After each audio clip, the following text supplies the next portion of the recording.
This is a special edition of Late Night Health. I'm Mark Allen. I'm really honored to spend some time with my friend Angel Ribo. He is known as the CEO Confidant. There is so much to this man. He is such a nice guy. He helps everyone. He'll probably help you. Angel, welcome to Late Night Health. Thank you very much for having me in your show and obviously for your nice words. Thank you. It's a pleasure to be here. Yeah, thank you. Tell me, you got a sign back there. Give me a break 2020. How do we do that? I want a break right now. I want the old normal back. Okay, it's very simple. You just have to help yourself to create it again, which is easier said than done, right? But yes, so it was actually three weeks ago I started to post, and I posted this with different visuals, but I started to post online. As you know, I'm very active on LinkedIn because that's where my audience is. I started to actually post "Give Me a Break 2020," right? Because I definitely was listening to my audience, and everybody was saying the same thing. I wish. But it is what it is. It's what we have, and that's what we have to deal with. So I started to post this "Give Me a Break," and definitely let's say that a lot of people liked it when I did it. So in order to answer your question, let me tell you something. So the first thing is probably, why don't you start analyzing yourself? Where does this break need come from? Why do you need it? What are those things that are inside of you that make you think that you need the break? I'm not saying I don't have that need. And actually, I think that one of the main reasons why I was posting this so many times is because I personally am the first one needing a break. But what I would recommend, and I would have been recommending to my business partners and clients, is what is inside of you, which is actually shouting, like screaming, I need a break, I need a break. What's that thing? So what is that resistance being built? That's how I like to describe it. What is that resistance being built that you need to explode? I remember when I was in middle school, you probably remember that too, we were studying that concept of entropy, which is the level of disorder of a particular system. I think that the disorder in our systems has increased. How do we deal with that increasingly disorder in our lives is probably the same as the answer to why or how can we get a break.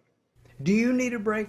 You're very active in general, and he's shaking his head. Yeah, I need a break. What do you need a break from? So I have to tell you that I'm in denial, right?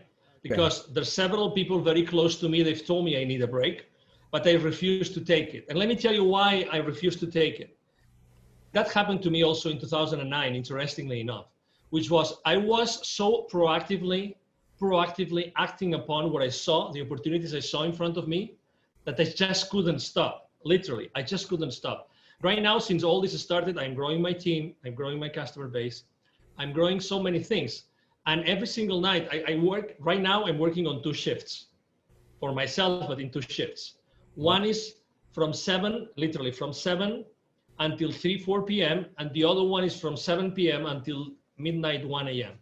every day. That's a true story, honestly. And I feel so energized. I feel so right? I feel so powerful, and I'm building so many things, and I'm training so many people on my own team, onboarding so many people that I feel so powerful. So I am completely in denial. To your question, people around me say, yes, Angel, you need a break. You need a break because, that's how much you can do. That's how much you can accomplish. You should take a break, right? And so that's the answer. And with all that energy that you're expelling, working with people, your team, and all that, there's got to be a point where you fizzle out a little bit. So you got to relax a little bit, right? Go ahead. There's sometimes, no, my apologies for interrupting you, but sometimes you really feel like you're super concerned, super worried, there's something bugging you, there's something in your mind. But right now, I'm not at that place. My mind and my energy is not or are not in that place. So, I don't know if it's what I eat, because I also do, late night, show as yours, as related, health related. I do fasting. I change a few things in my diet. I have incorporated a few things in my diet, and it's very rare when I feel tired. Really, it's very rare. Wow. So yeah, it's really rare when I feel tired. And interestingly enough, I feel tired in between those shifts I told you. Some people might think this guy is crazy, but that's why I was excited to be on your show today, because when we are recording, it's exactly in between those two shifts. And but today I didn't feel it. I didn't feel tired at all between the shifts. So I was just, I said, wow, great. Actually, as you know, I was just looking for your email and getting the link, and let's do this. Let's do this no matter what. Many questions pop into my head, and one is, how do you blend in family? You have kids, Yeah, 3 kids, 3 kids, and their ages? 20, 12, and 10. All right, the 20-year-old really says, "Dad, leave me alone." What about, Totally. right? That's, what about the, no, I'm teasing, but I guess you have to have family time, don't you? I do have to have family time, and we have family time. Something very interesting that's happening nowadays, as you know, is that unfortunately the kids are not allowed to go to school. Right. So they have to do remote learning, okay? Which is this how to say this? It's a paraphrasetical way. I don't know what the right word would be in English. It's a way to paraphrase, right? Okay. Not going to school and not learning and not having the interaction with the rest of the kids or with the teachers. But so that means that actually my 12-year-old, he is having his remote learning on my office, in my office. I'm blessed to having a large office. So he's actually taking everything from the same like office space I have here at my home. So actually we're becoming much more close thanks to this remote learning that they are supposed to get from their school. And the same with my daughter. The same that my daughter doesn't share because she's more like, girls are more girls and want to be more with girls, and they have these things and they like, discussing the little chit chat among girls. She's not sharing a space with me, but obviously she spends a lot of time at home. So we see each other much more than before. In between shifts, we try to go have, dinner outside. We try to have some time together outside. And over the weekends, obviously, we spend a lot of time together. Again, we have really decreased the amount of activities we do outdoors for obvious reasons. Right.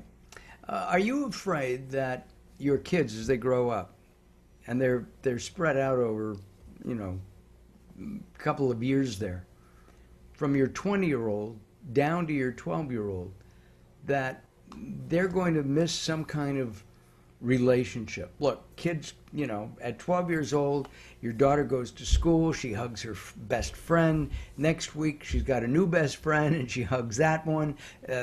There's a tactile thing. When my wife and I, before COVID, would go out, we'd see, millennials sitting at dinner with their cell phone, and they're texting. I always want to know if they're texting each other, 2 feet away.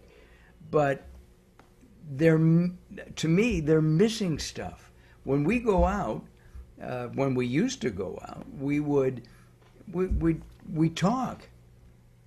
And it's, even though Zoom and Skype and the other up and coming teleconferencing apps are important, and I live on Zoom, as I know you do. Aren't we missing something in that one-to-one approach? Yeah, one thing is that we're missing something. Definitely the answer to your question, I would say from my point of view, is we are missing something. But at the same time, pre-COVID, right? March, the last time that, that the kids were allowed to go to school, right? So up until March, they were very active socially. So, there was nothing missing there. We've been now 5 months without, right? 5 months, or now it's going to be 6 with all this inability to go back to school, to the buildings. So I don't think that these 6 months have actually done, or in the long term, or even in the midterm, are going to do anything wrong to the kids. Because I don't think it's long enough. And actually, to the contrary, I believe that this time at home and realizing what's going on around them has given them the opportunity to think about things that they would have never thought had they stayed on a normal, way of doing things and going to school, and mom goes to work and dad goes to work. So I think that it's a great opportunity that the kids have lived. I guess this depends on every single home, right?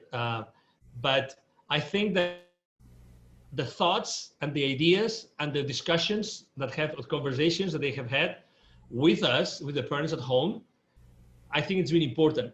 Number two, obviously they have still met with friends. I mean, there's been sleepovers, there's been, kids, they have gone to some other, kids, friends. And so there has been some social interaction.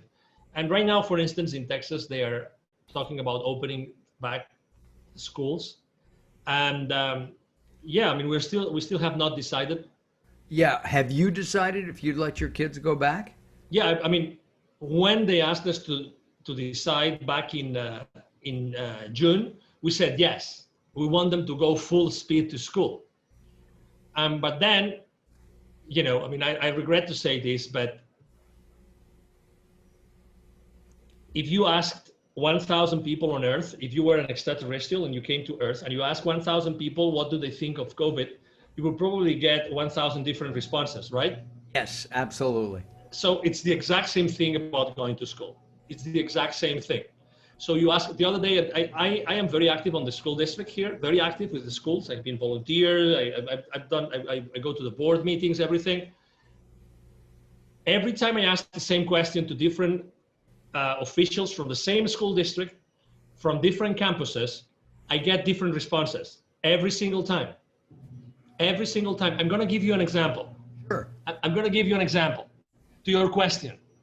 I wanted to be part of a committee that was put in place before the school year started in August.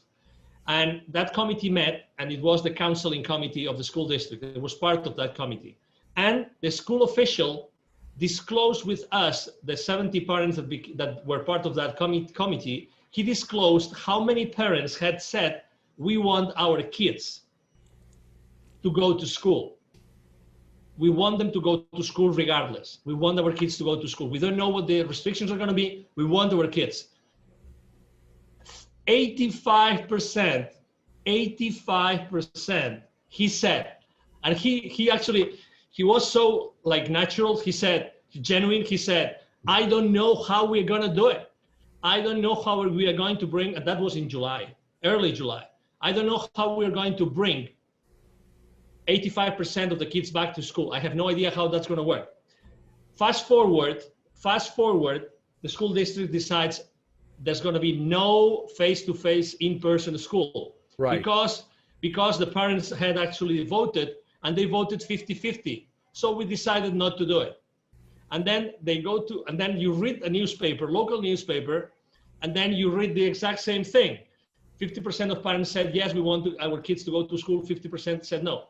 So this is just an example. And I'm talking to you about public servants, Mark, public servants. Okay, so there's this bubble of common, I'm not going to say consciousness, common knowledge, right, created by, organizations, by media of all kinds of media, right? So there's this bubble, and we all try to get information and to download information from that bubble, okay? So, oh my God, where do we live? What's the reality that we are living in, Mark? There's one word that comes to mind, Angel, and that word is confusion. Right? Because we don't know. If my kids were of school age, I don't honestly know what I would do. And I really don't. I don't know if I would send them to school because it's scary, right? I have a friend whose wife was working. She came down with what she thought was a cold, got a test, took 3 days or 4 days to get that test back. She has COVID. He has, what does he do, right? How does he not help spread it? Somebody's got to go to the market. And it's hard to get delivery. Where here in Ventura County, California, where I live, I know that it can be difficult to get food picked up. And frankly, I don't know if I want somebody touching my tomatoes before I touch them. I mean, it's just honest. I think that what happens in a pandemic is that people, as I said, get confused. And at the same time, nobody knows what to do. To me, that's the scariest part. And I think what we have to do is what you teach. Angel and I have been in several different sessions together. And my understanding is you're teaching consciousness rather than confusion. And so in teaching consciousness, being open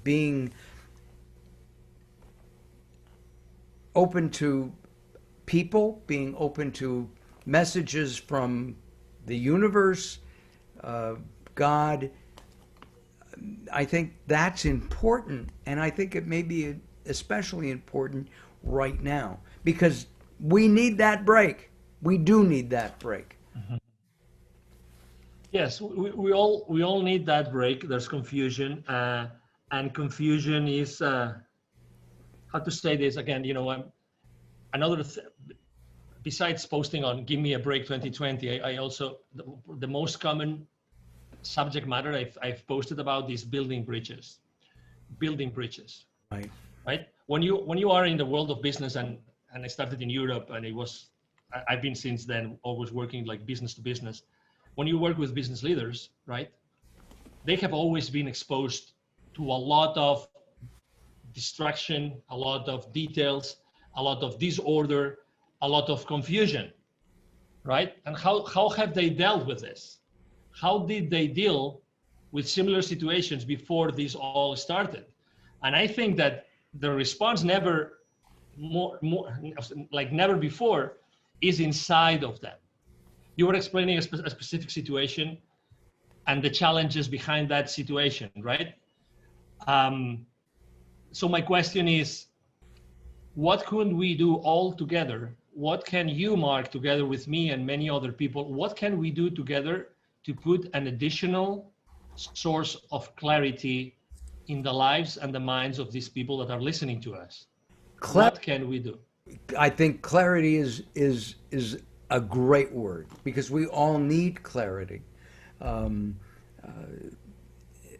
The way that different countries and the different governments are clarifying to their people. I still don't think the United States has clarified. There's too many. There's no. Here's what we're going to do.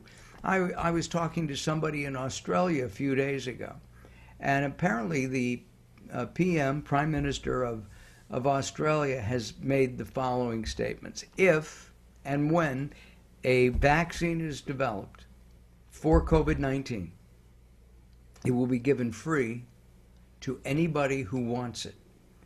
And I don't see that in the United States. I see Big Pharma saying, let's make some money. That's confusing to me, right? And well, let me add something. Again, with all due respect to everybody, again, I think that it's funny because last night I was thinking about this chat with you today. Right. And I was thinking, there has to be, Mark picks the most extreme, no, just an example, okay? So you pick the most extreme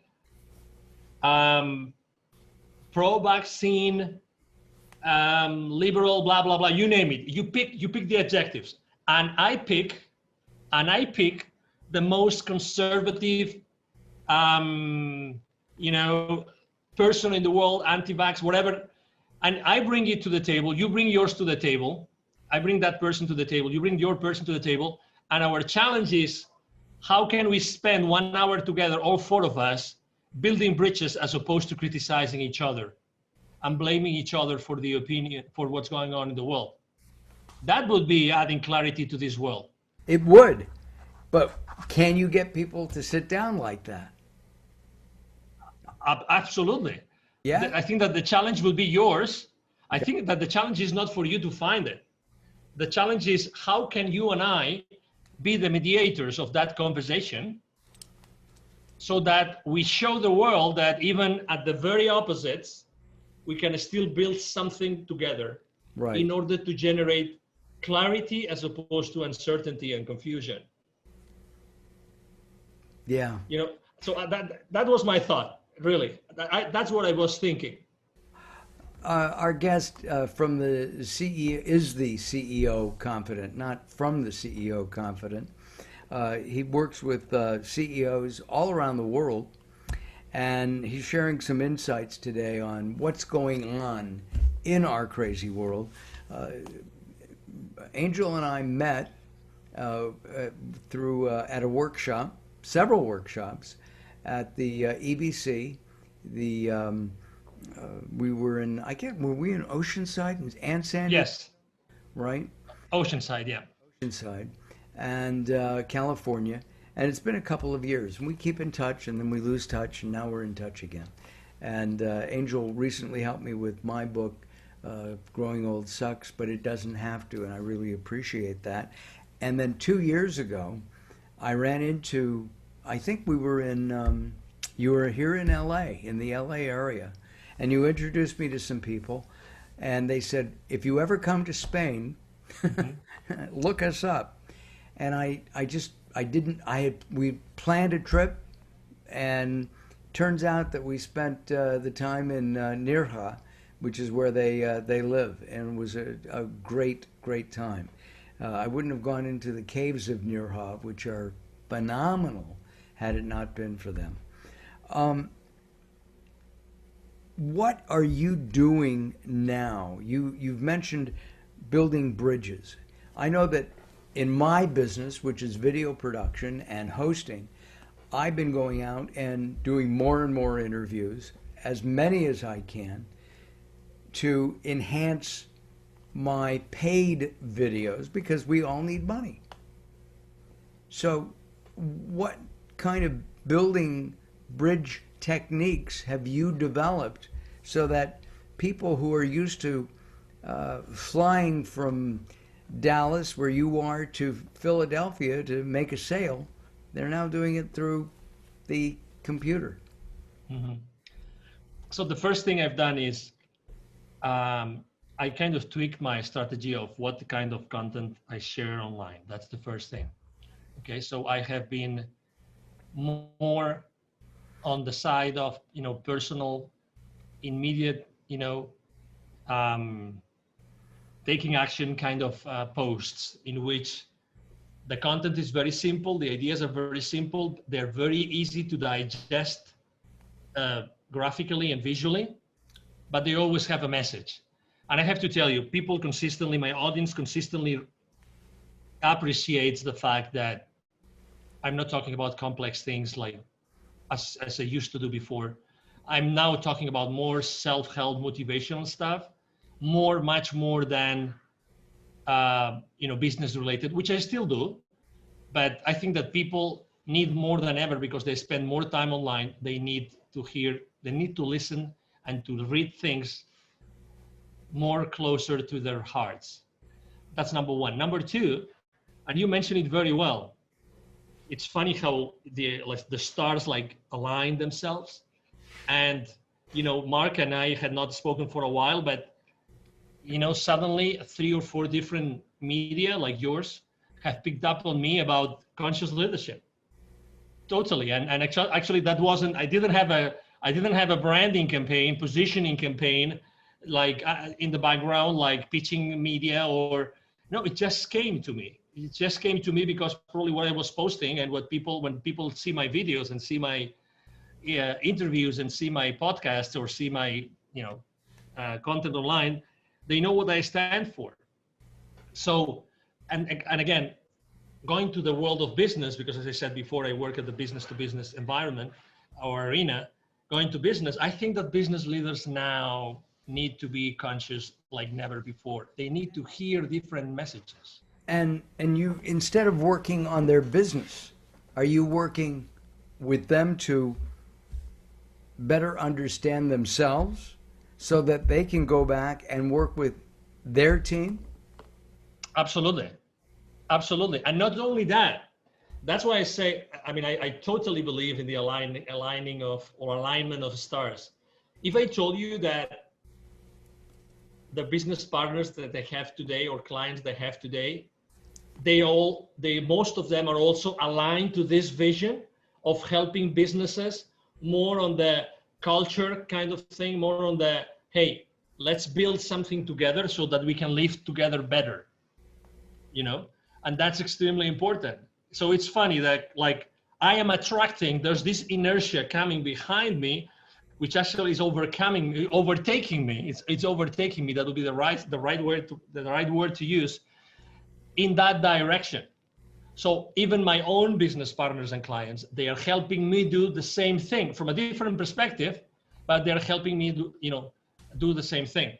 And third, yes, I mean, I think that business leaders more than ever, even if they've been in similar situations, even if they had contingency plans, they had plan Bs prepared, they still need personal support. And they want to do it with someone that has been there for a long time, understands business, understands international, this kind of thing. So, to be honest, I consider myself a conduit. I'm blessed to know people like you and to be able to drink from your sources, because I mean your show is just amazing, and well, thank you. The people that you bring to the table every night is just amazing.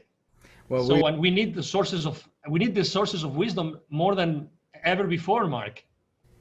We do.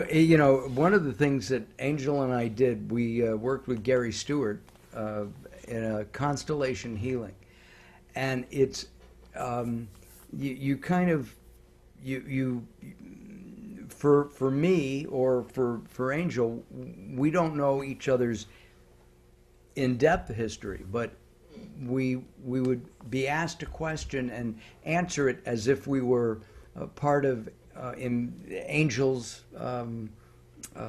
history, his maybe family from 2 or 3 or 4 generations back.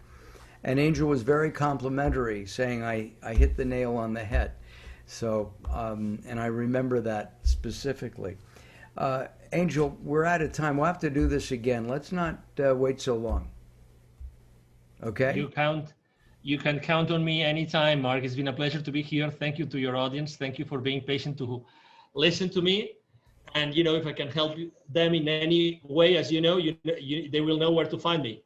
Throughout our time together, we have had Angel's website up underneath, and also his LinkedIn and other social media outlets, because he is active, especially in LinkedIn, but he's active in all of them. Thank you very much for joining us here on Late Night Health. Thank you very much for having me. Talk to you soon.